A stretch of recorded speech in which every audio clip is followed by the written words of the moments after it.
The reperfusion injury in the convexities or in the posterior fossa happens in the gyriform fashion.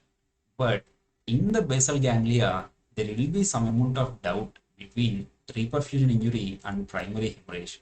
This gets a little tricky, but there are a couple of things by which we can differentiate between these two entities in majority of the cases. One is shape of the hemorrhage. Reperfusion injury will always be wedge-shaped because the infarct itself will be wedge-shaped and the hemorrhagic changes which are happening within the infarct will also be wedge-shaped. Whereas a primary hemorrhage will have irregular shape. And the second thing that you should look at is extension of the hemorrhage.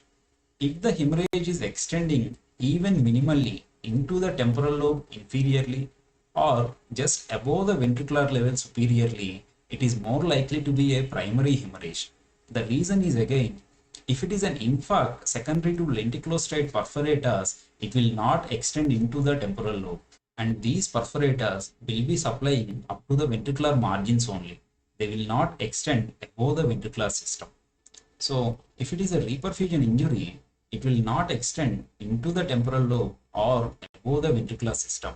It will have well-defined margins and typically wedge-shaped, just like the infarct. In case of primary hemorrhage, it can have irregular margins. It can extend superiorly above the ventricular system and inferiorly into the temporal lobe. And using these extensions, in majority of the cases, you can differentiate between these two entities.